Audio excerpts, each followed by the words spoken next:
Bonjour et bienvenue dans un nouvel épisode de mon podcast créatif. Moi c'est Audrey, je suis créatrice de patrons de tricot et ceci est un podcast où je vous partage mes créations en art du fil.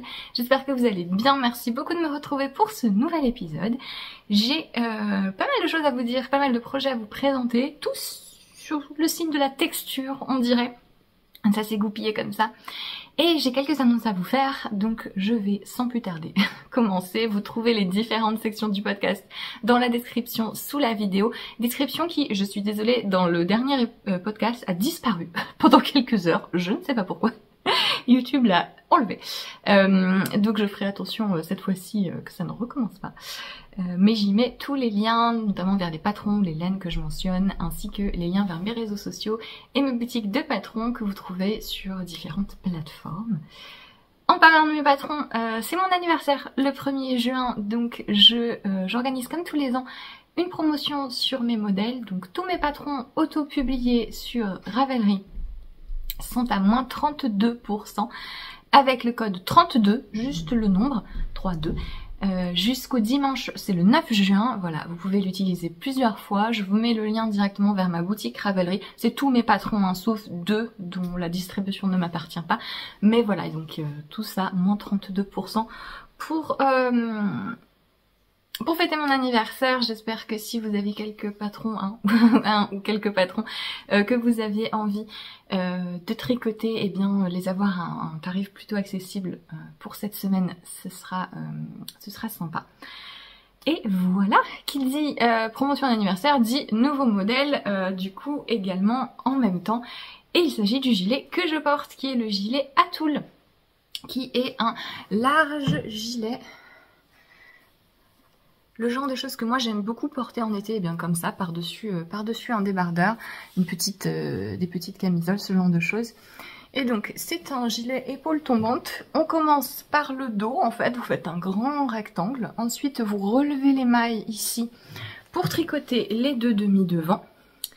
Arrivez à la hauteur d'emmanchure, vous rejoignez les demi-devants et le dos en montant quelques mailles sous le bras et vous tricotez le corps tout droit jusqu'en bas.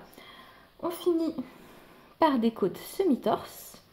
Et ensuite, vous avez juste quelques petites finitions. Vous relevez les mailles sur les emmanchures également pour tricoter des côtes semi-torse pour finir. Et tout au long de la bande d'encolure, vous faites juste un tout petit peu de côte pour stabiliser les devants. Et voilà. Le projet est tricoté tout en motif texturé et donc c'est un motif qui est assez simple à faire et qui peut un peu vous amener à comprendre tout l'intérêt de lire votre tricot. C'est un motif qui fait un petit relief comme ceci et qui est fait uniquement de mailles endroit et de mailles glissées. C'est une répétition de 4 mailles et c'est assez intuitif à faire puisque vous voyez que vous avez des lignes, enfin des colonnes ici qui se forment. Et donc vous faites tout le temps 3 mailles endroit, une maille glissée, 3 mailles endroit, une maille glissée tout le temps. Et vous commencez à comprendre après quelques répétitions que cette ligne ici que vous voyez, cette maille endroit glissée que vous voyez, est toujours au centre de vos 3 mailles endroit. Et c'est un motif qui est réversible, donc c'est pareil sur l'envers. La maille ici endroit que vous voyez, qui est en fait celle que vous glissez de l'autre côté, et bien c'est pareil, elle est au centre de vos 3 mailles endroit. Et ça vous permet comme ça de vous repérer sur le point. Et en regardant votre tricot, vous voyez où est cette maille centrale endroit. Et donc vous savez que vous devez faire 3 mailles endroit, dont celle-ci au milieu, et l'autre c'est une maille glissée. Voilà, donc c'est assez facile à se repérer pour peu qu'on lise son tricot après quelques rangs de mise en place.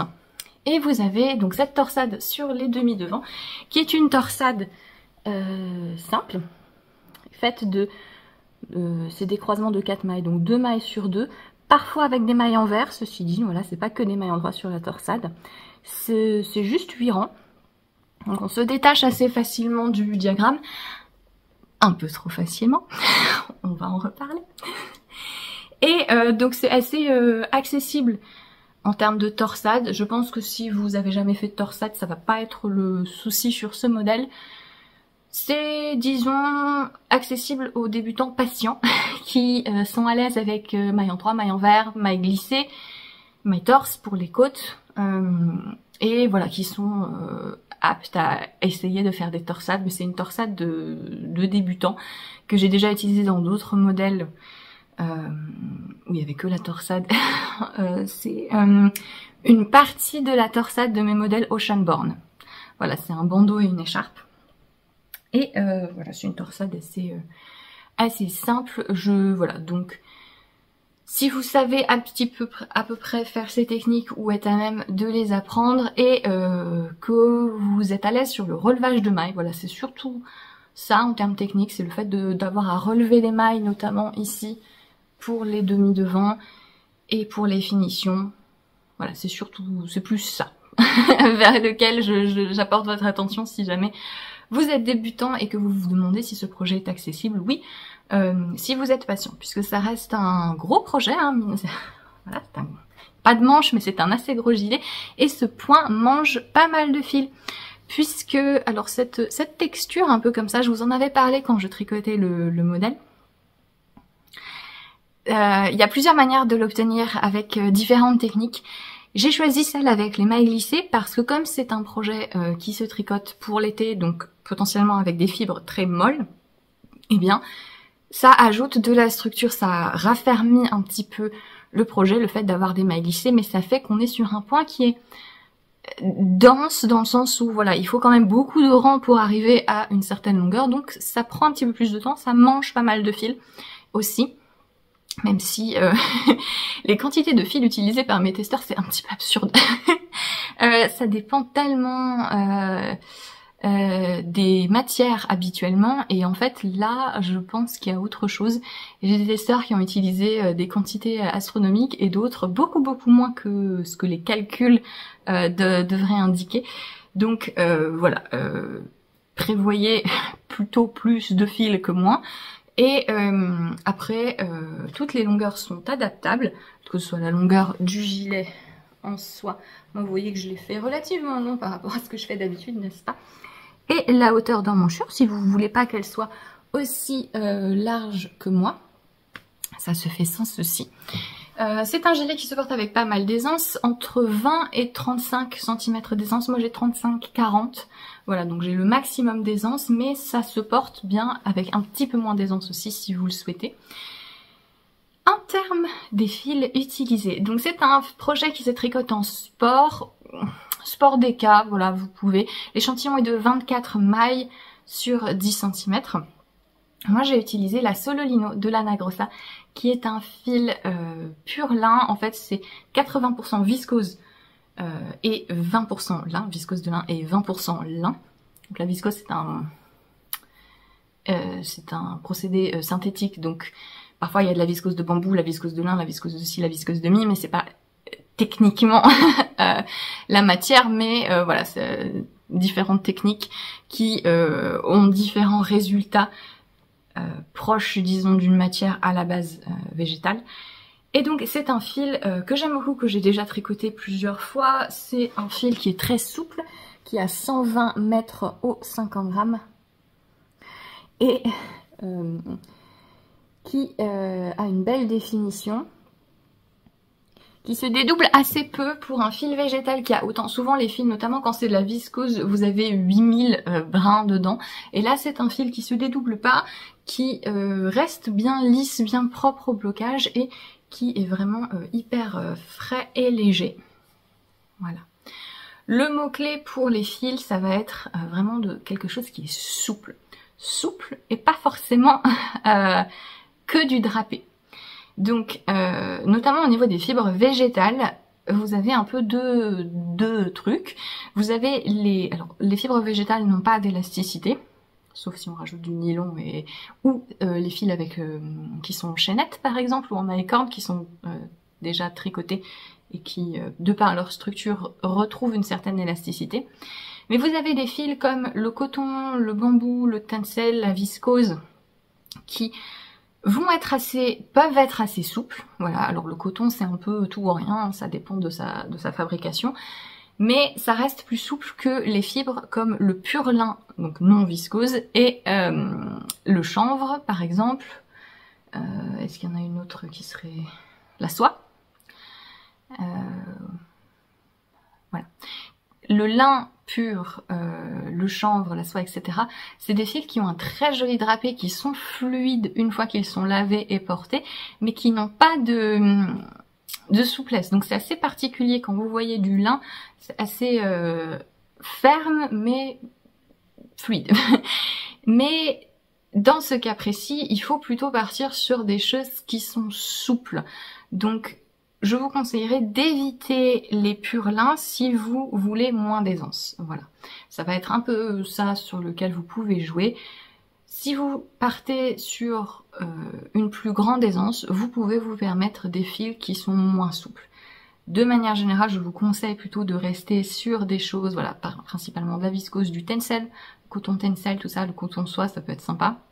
Des mélanges de fils qui vont avoir cette certaine souplesse. Si vous voulez de la laine, c'est tout à fait possible, mais pareil, restez sur des fils qui sont un peu mous en fait. Le Merino Superwash, les mélanges avec de la soie. Je pense aussi que les mélanges avec du yak, ça peut être une bonne idée. Les BFL, tout ça, etc. À partir du moment où vous avez une certaine souplesse. Si vous partez sur des fils qui sont un peu trop fermes, comme le pur lin, je pense à la Antigone de l'Herero Natura par exemple, ou le chanvre, ou des laines un peu trop rebondies, un peu trop légères, élastiques, dans ce cas-là, prenez beaucoup plus d'aisance. Je vous mets une photo ici de mon gilet Ninon. Audrey du montage, pense-y, je vous mets une photo de mon gilet Ninon, on va couvrir le chat pendant quelques secondes, qui est un gilet similaire que j'ai tricoté il y a quelques années en Antigone de l'Herero Natura, donc en pur lin. C'est marrant, les deux sont du lin, mais ici on est sur de la viscose de lin entre guillemets, hein, et mon gilet Ninon est en pur lin, et en fait c'est un peu le même principe de projet, sauf que sur le gilet Ninon, si vous le tricotez comme moi avec du pur lin, du pur chanvre, ce que vous voulez, il faut beaucoup plus d'aisance. Donc l'aisance sur le gilet Ninon, c'était 30-50 cm, justement à cause de la fibre que je conseille. Ici, sur Atoll, vous pouvez vous permettre moins d'aisance, comme je vous dis, 20 à 35, mais ça implique de choisir une fibre plus souple. Je vous conseille la Sololino de Lana Grossa qui est très douce, qui a des jolis coloris un peu très riches et saturés. Le site de Lana Grossa, moi je trouve que les couleurs sont assez, en fait, sont assez fidèles mais plus saturées. Elle a un tout petit peu passé sur le site. Pensez que les couleurs sont plus vives en vrai. Voilà, donc pour moi c'est plutôt une agréable surprise, mais maintenant que je le sais un petit peu, j'imagine un peu dans ma tête ce que ça peut donner. C'est un fil qui est à 5,95 € les 50 grammes si je ne me trompe pas, donc ça reste accessible pour un fil qui est, je trouve, d'une très bonne qualité. C'est un des fils d'été que je préfère tricoter. Et voilà, pour ce petit gilet texturé, qui, je l'espère, vous plaira. On m'a demandé qu'est-ce que c'était Atoll. Atoll, c'est le nom d'un personnage du jeu vidéo Spiritfarer. C'est une grenouille. Spiritfarer, c'est un jeu que je vous conseille beaucoup, qui est vraiment... Alors, avec le petit avertissement que c'est un jeu sur le thème du deuil, et qu'il y a certaines... on joue en fait, on est sur un bateau qui amène les âmes, voilà... au-delà, en gros. Voilà. Et il y a certaines scènes où c'est assez assez compliqué, mais c'est très beau, c'est très touchant. C'est très drôle aussi parfois, hein, parce que voilà, c'est un jeu qui paraît tout mignon, voilà, c'est des petits animaux, on rigole, c'est sympa. Et puis pour ceux qui ont fait le jeu, toute la zone avec les syndicats du port, j'ai beaucoup ri. J'ai beaucoup ri. Mais voilà, à tous les temps de ces personnages, mon personnage préféré du jeu, enfin mon personnage préféré jusqu'à la fin. Voilà, encore une fois, si vous connaissez le jeu, je pense que tout le monde a été absolument traumatisé de la fin de son histoire. Mais voilà, je trouvais que ça allait bien vu que c'est un peu un gris-vert. Voilà, c'est tout. Il n'y a pas de grande philosophie derrière les noms de mes patrons, hein. Mais voilà, c'est tout. Et vous vous dites peut-être, pourquoi est-ce qu'elle a mis une broche sur son design alors qu'elle est en train de nous le montrer? Est-ce qu'elle est bête? Alors oui, Déjà, la réponse est oui, je suis tout à fait bête, mais pas pour les raisons que vous pensez. Alors attendez, comment ça s'enlève ce truc?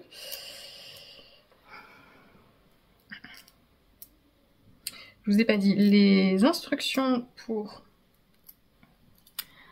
la texture et la torsade sont à la fois sous forme de diagramme et écrites. Et donc...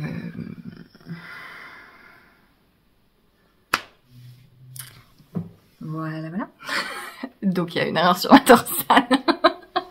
Je m'en suis rendu compte quand j'ai bloqué le gilet. Vraiment, je bloquais le gilet, c'est là que je m'en suis rendu compte. Et c'est assez impressionnant, hein, parce que c'est un de mes designs, donc forcément je fais beaucoup de pauses, je prends des photos, je l'essaie. J'ai même enregistré tout un podcast en anglais où l'erreur était déjà passée et je l'ai pas vu. En un sens, c'est assez impressionnant de pas s'en être rendu compte à ce point-là. En fait, ouais, ça se... Là, vous la voyez. Donc,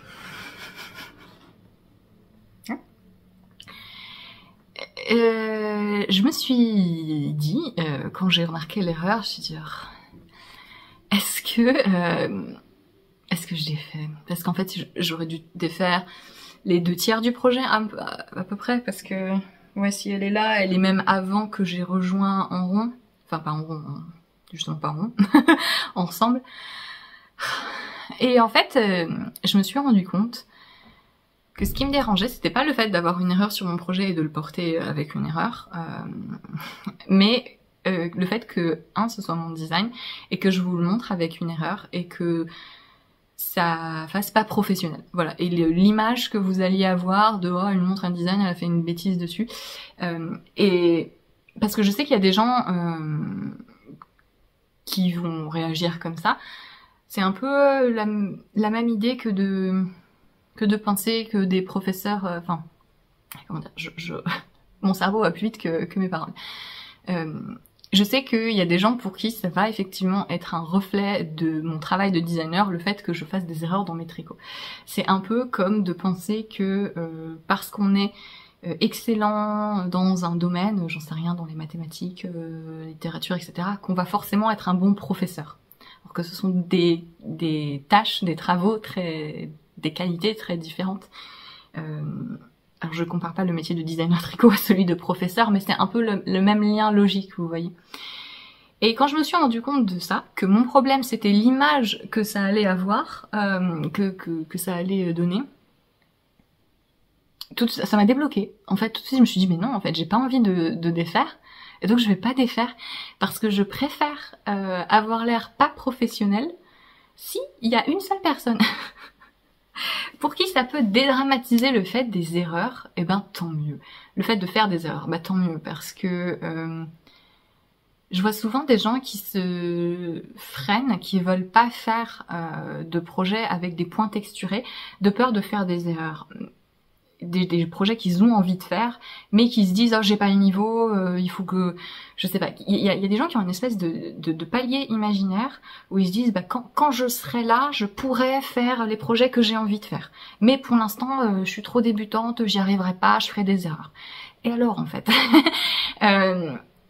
c'est pas grave de faire des erreurs, et surtout en fait, il n'y a pas de moment quand on tricote où il y a un passage de ah ça y est, je vais être parfait. Et je vais jamais faire d'erreur. Ça n'existe pas, en fait. Et dans 95% des cas, c'est pas grave de faire une erreur, et c'est surtout, là c'est quand même le pire. C'est le pire.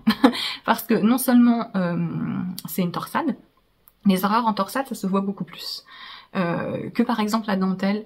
Souvent je vois des gens qui disent qu'ils font des erreurs dans des projets en dentelle, parfois sur des tests sur mes modèles, et genre, ils m'envoient les photos pour me dire est-ce que tu veux que je défasse, il y a une erreur dans la dentelle, etc. Je regarde les photos, je dis je ne vois pas je ne vois pas l'erreur. Donc les torsades, c'est là où ça se voit le plus. C'est un fil qui est lisse en plus. Si j'avais pris un fil qui était un peu gonflant, un peu poilu, etc., ça aurait été plus facile à dissimuler. C'est en plein devant.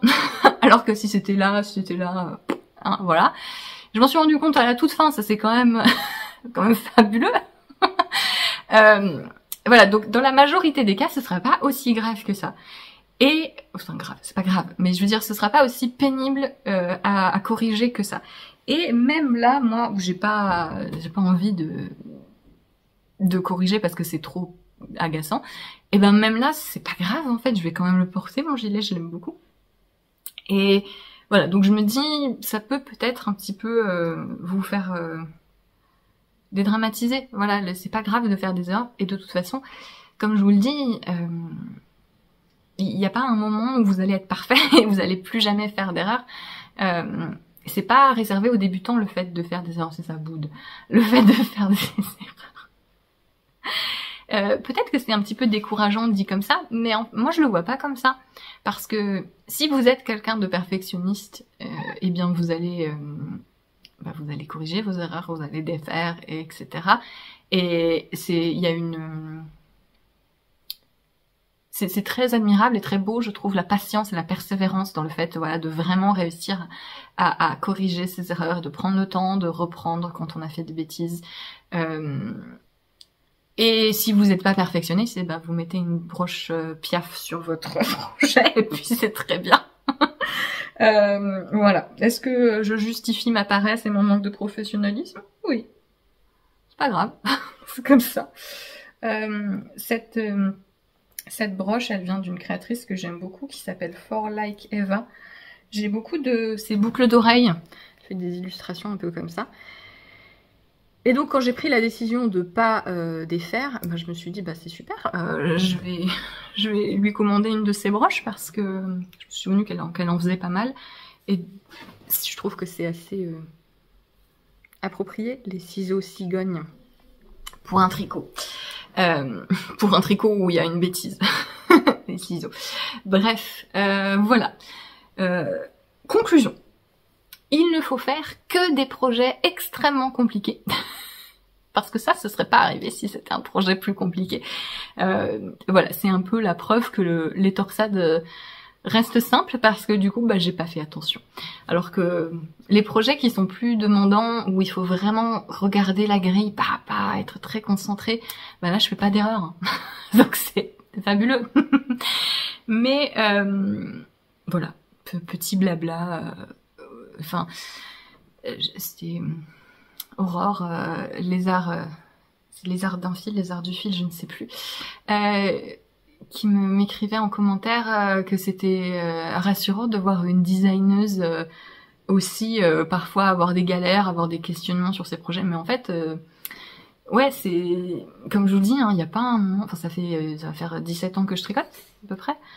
Et en fait, il n'y a pas de moment où on fait plus de bêtises, parce que la vérité, c'est que la plupart des erreurs qu'on fait en tricot, c'est pas parce qu'on comprend pas ce qu'on doit faire, une fois qu'on a l'expérience. C'est pas qu'on comprend pas ce qu'on doit faire, mais c'est des erreurs d'inattention. Et que ce soit sur la lecture du patron, que ce soit sur... on a un peu trop pris la confiance et on a zappé un croisement de torsade. Je sais pas exactement ce que j'ai fait. Je pense que j'ai oublié de croiser à un moment une des torsades sur un rang. Je pense que c'est ça, ce que ça, la pointe que ça fait. Ça, malheureusement, c'est pas en expertise que ça se résout, mais en faisant attention. Et c'est juste pas réaliste de penser que on fait jamais d'erreur. Voilà. Pour ce petit blabla sur le fait de faire des erreurs, mais voilà, bien. Alors je dis pas que je le referai, que je reprendrai jamais. En fait, le truc c'est que il faut vraiment que je défasse, parce que si c'était de la laine, je m'amuserais à, vous savez, quand vous pouvez défaire juste une torsade et la remonter ensuite. Si c'était de la laine, je le ferais. Là, sur un fil végétal, j'ai un peu peur d'abîmer le fil, même s'il pardonne pas mal. Je l'ai mise un peu trop haute, ma broche. Même s'il pardonne pas mal, je trouve que j'ai un peu peur d'avoir plein de brins qui se défont, et puis ce serait assez pénible, honnêtement. Donc, oui, maman. J'ai fini de montrer le design. Tu peux venir. Attends, je remets ça. puisque maman adore. Tu peux venir. Voilà. Regarde, hop, on s'installe. Voilà. Voilà pour Atoll, qui fait donc partie de ma promotion anniversaire. Donc vous avez aussi moins 32% sur ce modèle jusqu'au dimanche 9 avec le code 32, s'il vous plaît. Et du coup c'était drôle pendant le test de voir certaines personnes qui parlaient de faire des erreurs dans la torsade. Moi j'étais là. Ouais. Ah bon. Mais voilà, ne prenez pas ça comme une indication que la torsade est difficile. Il y a la majorité des testeurs n'ont pas fait d'erreur. Et au contraire, c'est justement parce qu'elle est un peu trop intuitive qu'on en oublie parfois ce qu'on fait.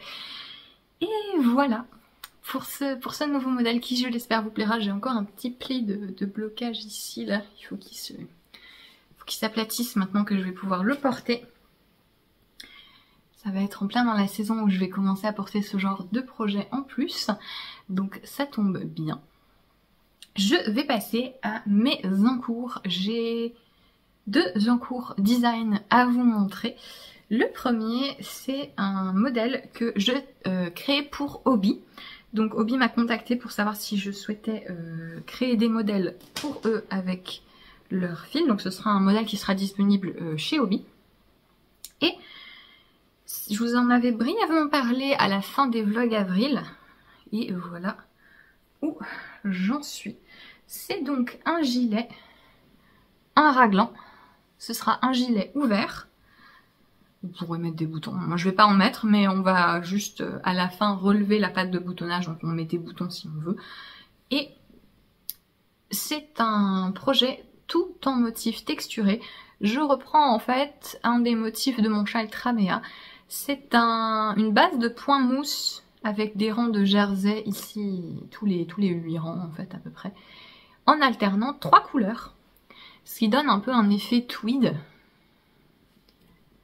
qui est très sympa. Et comme c'est un gilet et qu'on tricote à plat, quand on alterne les 3 couleurs à chaque fois, vous faites couleur A, vous allez là, là vous prenez la couleur B, vous allez là, couleur A, elle est là, je refais, je refais. Couleur A, vous tricotez votre couleur A, elle est là. Vous prenez la couleur B, elle est là. Vous prenez votre couleur C, la couleur C, elle est là. Et du coup, vous êtes au bon endroit pour reprendre la couleur A. Je vous promets, ça marche. Ça marche. Ça marche mieux que... Le tricot est plus intelligent que moi, donc ça marche mieux que ce que je vous dis. Mais donc c'est hyper motivant d'alterner les 3 couleurs. Les pelotes s'en mêlent, hein, ça c'est... j'ai parfois les questions comment faire pour empêcher que les pelotes s'en mêlent. C'est possible si vous alternez 2 couleurs. En fait, il faut que quand vous tricotez à plat, vous tournez une fois dans un sens et une fois dans l'autre. Et en fait, vous allez à chaque fois démêler vos 2 pelotes. Mais quand il y a 3 pelotes, c'est même pas la peine. Hein.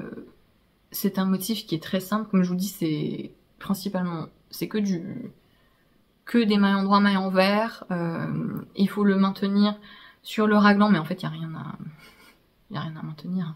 J'ai fait le raglan avec des maillons droits. Le début du projet, faut un petit peu comprendre le rythme des augmentations, puisque donc on fait le raglan, on fait quelques augmentations pour l'encolure. En fait ça fait comme un petit col V, voilà, comme ça. Et faut comprendre le rythme des augmentations qui est particulier, puisqu'on n'augmente pas au même rythme sur le col, sur le corps et sur les manches. Donc faut un petit peu prêter attention à ce moment-là. Faut pas oublier de faire les raglans en jersey. Donc voilà, comme c'est principalement du point mousse, faut penser à faire le raglan en jersey. Donc le début, comme tout raglan en fait, hein, c'est vrai que les raglans, on les classe souvent comme patron débutant. Moi je suis pas trop d'accord, hein, parce que il faut quand même se mettre tout en place pour peu qu'il y ait un rythme d'augmentation qui... Normalement, un raglan ne doit pas vraiment augmenter uniformément partout, tous les 2 rangs, du moins pour que la coupe fonctionne bien. Donc, il faut quand même mettre le truc en place, mais ça reste, quand on fait attention, tout à fait accessible. Le point est tout simple. Et comme je vous dis, en fait, comme vous avez le fil toujours du bon côté, vous n'avez même pas vraiment besoin de suivre la grille parce que quand vous avez fini votre rang, bah, vous pouvez prendre que la couleur qui est là, qui est disponible pour vous, et vous savez que tous les 3 lignes de point mousse, hop, là vous devez faire un rang en vert. J'ai fait les manches du coup se font en rond, alors je vais l'écrire dans le patron, vous pouvez aussi faire les manches à plat et les coudre si jamais vous n'avez pas envie de faire le point mousse en rond. Honnêtement, moi j'avais peur que ce soit un petit peu pénible, mais en fait, comme c'est du point de mousse qui est interrompu, bah il n'y a que 3 rangs en vert sur 8. Donc finalement ça reste principalement des mailles endroits sur les manches aussi. Donc c'est allé relativement vite. Ce sont des manches droites, j'ai fait quelques diminutions ici. Voilà, j'ai essayé de ne pas avoir des manches trop larges pour le commun des mortels. Et je vais reprendre maintenant le corps. Et ensuite, une fois que mon corps sera fini, je ferai mes finitions dans mon coloris principal. C'est des côtes 2-2, on voit pas bien parce que j'utilise un fil qui est soufflé et poilu. J'utilise la Divina de Hobbii, donc, qui est un mélange alpaga, d'alpaga, nylon et mérino. Et donc c'est un fil qui est soufflé, vous voyez, ce genre de... c'est un high-cord en fait avec de la fibre à l'intérieur. Et qui est aussi poilu. Parfois il y a un petit peu moins d'effet poilu et ça donne une définition particulière. C'est un fil qui est très doux. Je le tricote à un échantillon de 16 mailles sur 10 cm, donc c'est à rang en gros. Il y a 150 mètres sur 50 grammes.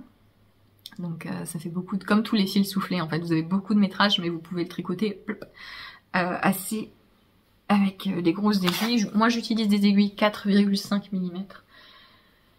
Mais voilà un peu ce que ça donne, ça bloqué. Hein. J'aime beaucoup ce que ça donne. Je vous avais dit quand je tricotais l'échantillon, j'avais un peu peur que ça fasse trop vieillot en fait, mais en fait je pense que c'est les couleurs que j'ai choisies et que sur moi ça passe. Je rigolais parce que l'une d'entre vous m'a mis en commentaire que effectivement ça pouvait faire vintage exprès, mais que elle, comme elle était un peu plus âgée, ben ça faisait vintage, mais pas dans le bon sens du terme. C'est vrai que moi, avec ma tête de bébé, on va plutôt faire exprès de faire des projets vieillots, n'est-ce pas? Mais dans la gamme de Divina, en fait, toutes les couleurs sont un peu dans ce même esprit, légèrement chiné.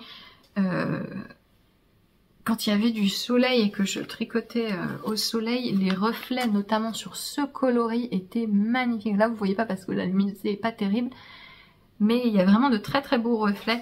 Mais voilà, c'est des couleurs, il y a de très jolis verts, mais il n'y a pas vraiment de couleurs très peps. Il y a un beau magenta, par contre. Et je pense que si on choisit des couleurs plus contrastées, parce que moi, finalement, c'est des couleurs assez proches. Mais voilà, je pense qu'en choisissant des couleurs plus contrastées, ce sera un peu plus... ça aura l'air tout à fait différent, en fait. Mais c'est vrai que ce côté automnal, moi, ça me plaît beaucoup. Et en le portant dans une tenue plus moderne, disons. Ça veut rien dire. Hein. Mais ça... je pense, sera un projet que je vais beaucoup aimer porter. Ça me permettra de donner un petit peu de repos à mon gilet Maika, qui est un gilet que je porte tout le temps à la maison, qui est un peu sur le même principe, un peu un gilet texturé aussi avec un fil soufflé, mais de Katia cette fois-ci. Mais voilà, donc c'est un projet qui devrait bientôt partir en test. Faut que je finalise quelques trucs avec Hobbii, faut que j'écrive le patron. Le patron sera écrit en anglais pour le test après, parce que faut que je fasse, faut que je suive le schéma de Hobbii, faut que je regarde en détail, parce que ça va être très différent de ma façon d'écrire les patrons. Mais du coup, je vous préviens, le test sera que en anglais. Mais le patron, après, Hobbii, eux traduisent le patron dans 1000 langues, dont le français.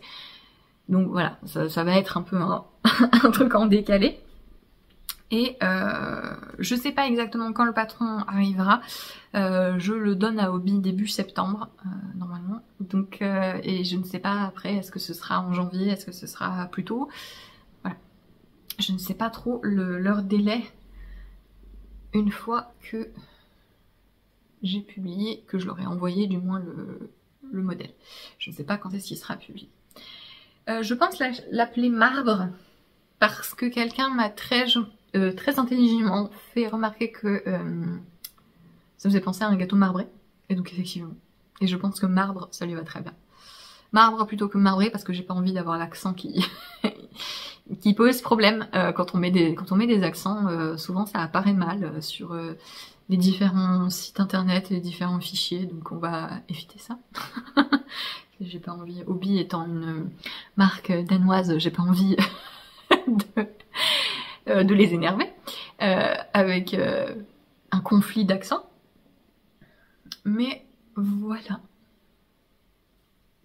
Puis ça, en fait, c'est à la fois un gâteau marbré, mais ça fait aussi un peu penser au marbre. Vous savez, certains marbres de cuisine. Vous savez, les trucs. Ça me fait un peu penser à ça aussi. Mais voilà, donc je pense bientôt le finir. C'est très doux. Très curieuse de voir comment la Divina vieillit parce que elle est très poilue. Hein, je trouve, pour un fil soufflé. Et donc, déjà, je sais pas trop, est-ce que je fais un blocage vapeur ou mouillé? Le truc, c'est que les fils poilus, quand on les mouille, ça peut un peu les perturber. Mais comme je vais avoir la bande d'encolure qui va être relevée et tout, j'aime bien faire un vrai blocage mouillé pour ce genre de coupe. À voir. À voir ce que je fais. Moi, quand je fais un blocage vapeur, je fais pas avec un fer, hein, je fais avec un truc qui fait de la vapeur. Et donc, je peux le faire sur tout type de fil. Mais en fait, quand on fait ça, il faut vraiment bien épingler le projet.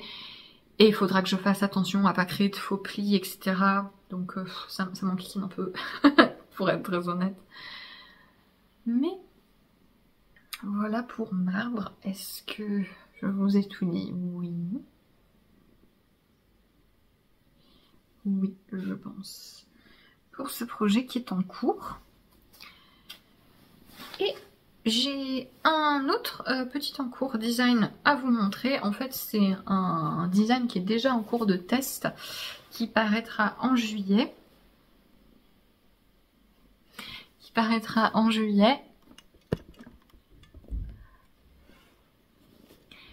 C'est une deuxième version de mon t-shirt Isonoé que je fais pour ma mère, puisque quand j'avais fait l'appel au test pour Isonoé, j'avais partagé sur Instagram que je cherchais des tailles supplémentaires. Oui. Des tailles supplémentaires et ma mère qui m'envoie un message pour me dire je le veux. Bref.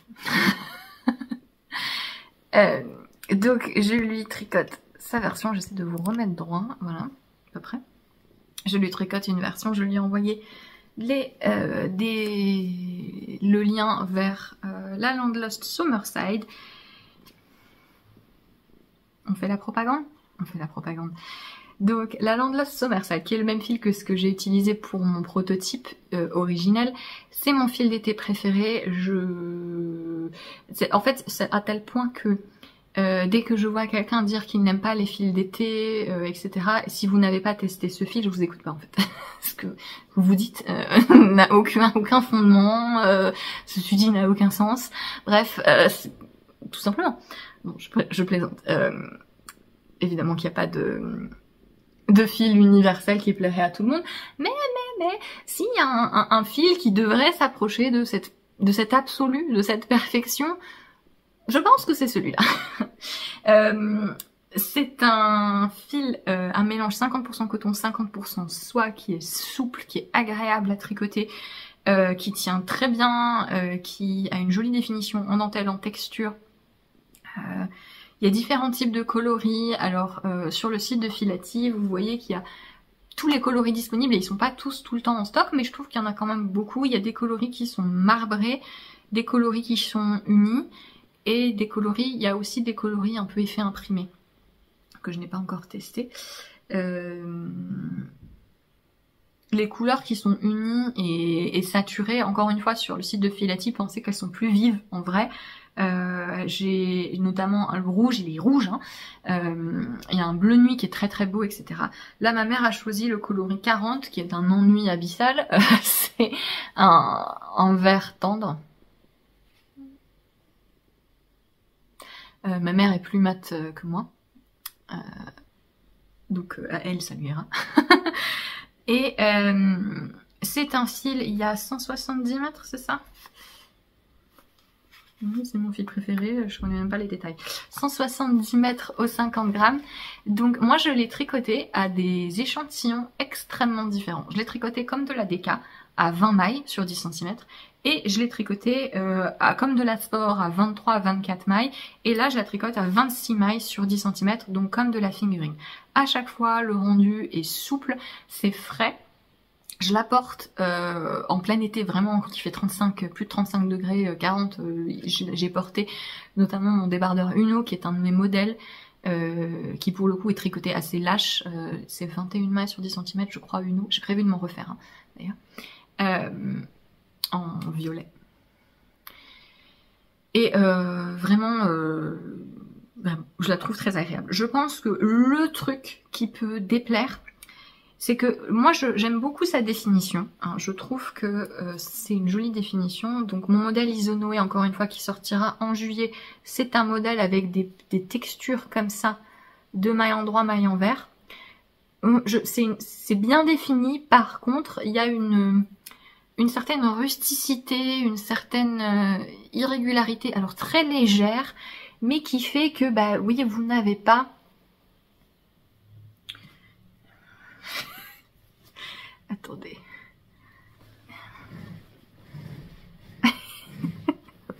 Pas déranger le chat quand même. En fait, vous voyez, la Solo Lino est très lisse. Ça n'est pas lisse. La Summerside n'est pas lisse. Ça lui donne un avantage, je pense, en termes de fraîcheur. Parce que, vous savez, les fils qui sont trop lisses... La Solo Lino, je peux la porter quand il fait chaud, mais pas super chaud. Je pense que c'est dû au fait que, comme c'est de la viscose, vous savez, quand il y a certaines viscoses de polyester, notamment, qui sont très molles, pas de super qualité, et ben, ça fait un peu transpirer. Le fait que ce fil soit un peu plus, je sais pas comment dire, aéré, ça lui donne certes une texture moins lisse, mais plus fraîche. Mais vous, enfin voilà, je sais pas si c'est très parlant, mais voilà, c'est pas un fil qui est lisse. Donc, si vous aimez pas, si vous voulez absolument un fil qui ressemble énormément à la définition hyper lisse et douce et rebondie de la laine, non, je vous dirais plutôt, essayez la Solo Lino. Mais là, non. On n'est pas non plus au point d'une pure soie de Knitting for Olive. Mais voilà, bref, tout ça pour dire que je vous conseille vraiment d'essayer ce fil. Hein. Vraiment, je sais que j'en parle souvent et que je dois vous gonfler, mais je pense qu'il y a énormément de gens, si vous aimez tricoter les fils d'été et que vous n'avez jamais testé celui-ci, vraiment essayez-le parce que je pense que ça peut vraiment vous plaire. Si vous n'avez pas trouvé de fil d'été qui vous convienne, je pense aussi que c'est une bonne idée de l'essayer parce qu'il est très agréable à tricoter. En fait, comparé à d'autres, c'est le mélange entre la fermeté du coton et la souplesse de la soie, ça s'équilibre vraiment très bien. Et moi, c'est un fil que je peux tricoter, c'est relativement serré tout de même, hein, 26 mailles sur 10 cm, du point de blé, donc il y a beaucoup de manipulation. Et ça me fait pas mal aux mains. Voilà.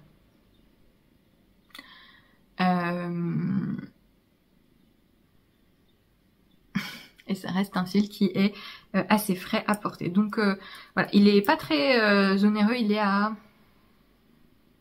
6,95 je crois de manière générale, mais il y a souvent des promotions, et comme je vous le dis, vous avez 170 mètres pour 50 grammes, mais vous pouvez le tricoter assez lâche. Voilà. Et donc, après ma propagande, donc je tricote pour ma mère une nouvelle version du t-shirt. La théorie c'était que c'était pour la fête des mères, mais je filme, on est le 20 mai là, donc bah non. Mais j'espère pouvoir le lui offrir courant juin. Et donc c'est un projet qui se tricote du bas vers le haut parce que tiens, je me suis rendu compte d'un truc, c'est que les projets qui se tricotent du bas vers le haut ont mauvaise réputation, et je pense en fait que beaucoup de gens font l'amalgame entre les projets type raglan ou yoke, où il faut tricoter le corps et les manches de bas en haut et ensuite tout rejoindre, et les projets type épaules, manches, les manches montées ou les manches tombantes. Où là en fait c'est au contraire plus simple de tricoter de bas vers le haut. Donc hashtag not all projet tricoté du bas vers le haut, n'est-ce pas? En fait, oui, quand vous avez le haut du projet qui est tricoté à plat, donc manche montée, manche tombante, moi je trouve que c'est plus simple de tricoter de bas vers le haut quand il y a un motif. En fait, parce que c'est beaucoup plus intuitif ensuite de faire la coupe ici, et en fait après vous relevez les mailles pour faire les manches dans l'autre sens, donc il n'y a pas de problème dans la majorité des cas. Il y a des gens qui vous font tricoter aussi les manches du bas vers le haut et les raccrocher à la fin. Non. Non, il y a plein de raisons qui peuvent faire qu'on veuille tricoter dans un sens plutôt que d'un autre. Un placement de motif, par exemple. Par exemple, ça fait... Pardon, Mota, je suis navrée. Un placement de motif, par exemple, ça fait plusieurs fois que... Enfin, j'ai plusieurs idées de modèles qui auraient de la dentelle sur les manches. Et le truc, c'est que pour bien faire, il faudrait que la manche soit tricotée du bas vers le haut, mais... Moi j'aime pas trop ça. Là, le sens du motif, la coupe, parfois c'est plus simple de finir ici, parce que notamment sur les projets d'été, le problème c'est souvent que ça, c'est trop long, parce que les gens ne se méfient pas de la souplesse des fils d'été, et on se retrouve avec une embouchure qui est trop basse, et donc c'est plus facile de finir ici, parce que c'est là qu'on peut ajuster. Voilà, le seul problème de tricoter de bas vers le haut, c'est qu'il faut un peu savoir quelle longueur de corps on aime. Donc en fait, ça peut pas être votre premier projet, disons. Il faut que, ou vous comparez sur un t-shirt que vous avez, vous mesurez en fait du centre de votre dos jusqu'en bas, et vous regardez la hauteur d'emmanchure du patron, et vous la déduisez à, je sais pas, vous mesurez un t-shirt que vous aimez, ça fait 60 cm. Vous voyez que le patron vous dit pour votre taille, votre hauteur d'emmanchure sera de 20 cm, et ben vous savez qu'il vous faut un corps de 40 cm. Voilà, c'est le seul truc qu'il faut savoir. Il faut un peu savoir quelle longueur de corps vous voulez. Mais en soi, sur ce genre de construction, donc là en l'occurrence c'est des épaules tombantes, c'est pas plus dur de tricoter de bas en haut. Voilà, ça vous met tout de suite dans le bain, tout de suite dans le motif. Ça paraît plus long, mais c'est pas plus difficile. Et donc là, j'en suis là. Je vais remonter mon marqueur de progrès d'ailleurs. Je lui fais la taille 4 et donc je vais lui faire un corps. Ma mère a une morphologie très différente de la mienne en termes de rapport de ses mesures du haut du corps et de ses hanches, et donc je vais lui tricoter un corps plus long parce qu'elle aime bien que les projets soient plus longs. Je pense que je vais lui faire 40-42 cm, toujours en fonction d'autres projets que je lui ai déjà tricotés.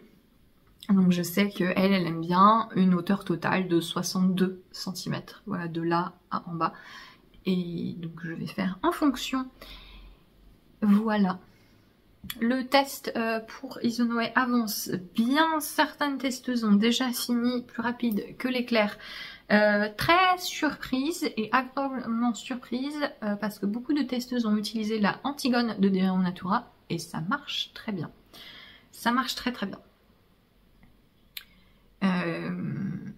La biobalance aussi de BC Garn, du coup pour une version plus laineuse.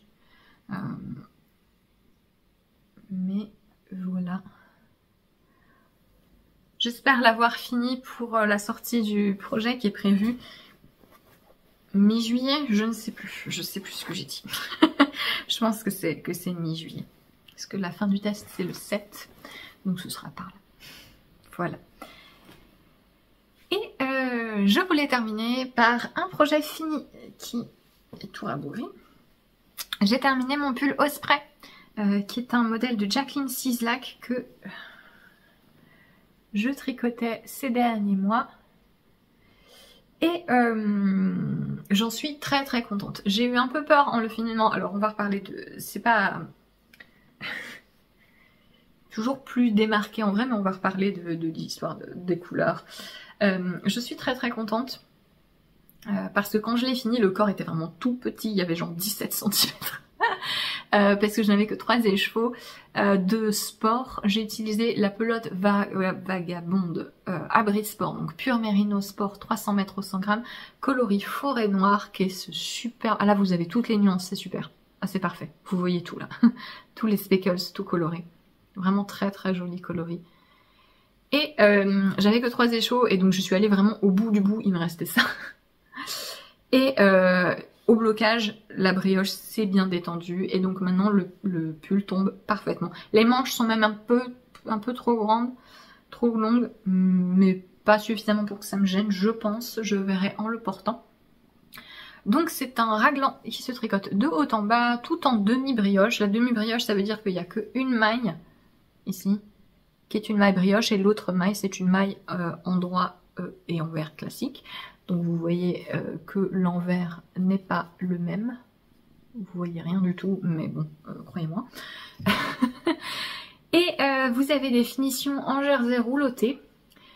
C'est la seule modification que j'ai faite, c'est-à-dire que j'ai relevé que une maille sur 2 dans la nuque pour faire l'encolure et j'ai rabattu très très serré pour que l'encolure se resserre bien parce que je la trouvais vraiment trop lâche. Et là c'est parfait, là ça tombe vraiment comme je le voulais. Et c'est rouloté pareil partout. Voilà.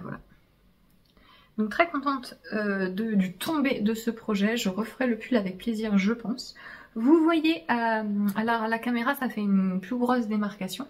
Mais vous voyez que mon pull va vers le plus foncé. Alors je vous parlais pendant que je le tricotais du fait que la brioche avait un impact sur la façon dont il fallait que j'alterne les écheveaux. Parce que j'ai alterné les écheveaux.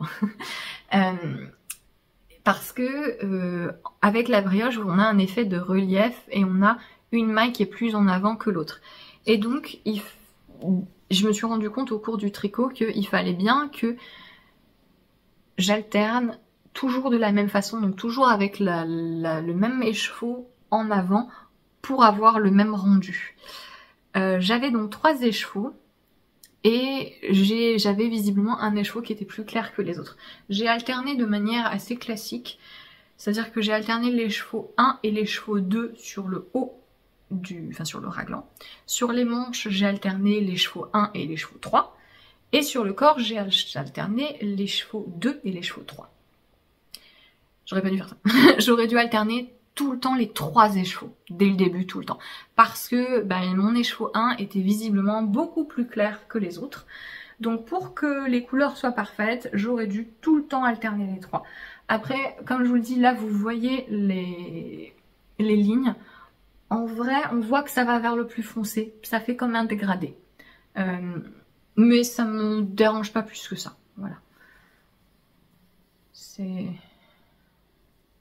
Voilà, là vous avez à peu près le bon rendu de ce côté-là, de ce que ça donne en vrai. Voilà, il n'y a pas de ligne vraiment marquée, mais on voit que ça va vers le plus foncé. Voilà, j'aurais dû alterner tout le temps, avoir 3 écheveaux dès le début. Mais ouais,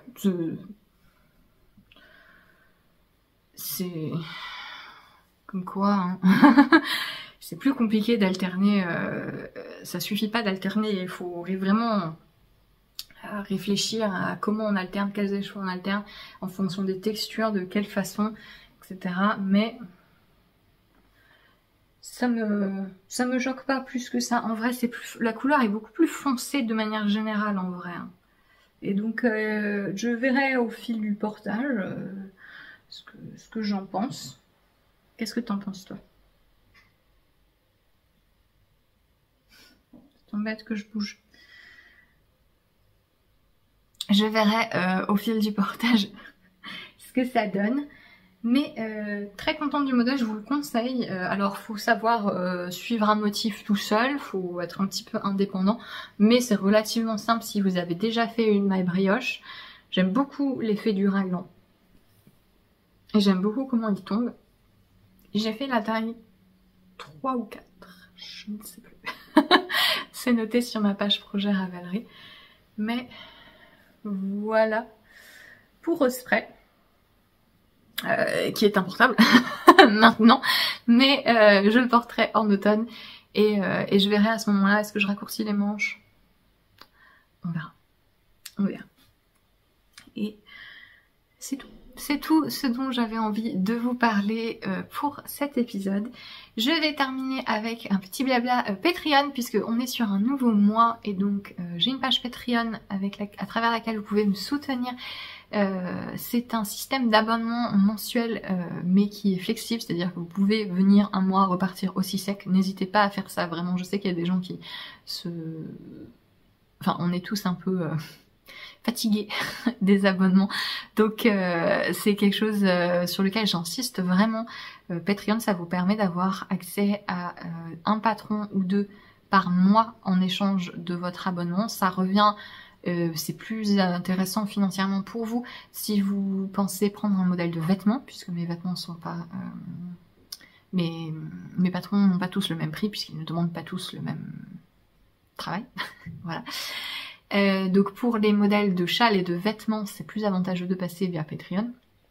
Et vous avez aussi tout un catalogue de contenus spécifiques à Patreon, des vidéos sur différentes thématiques, des revues de fil, des techniques, des vlogs design, des vlogs un petit peu plus créatifs, etc.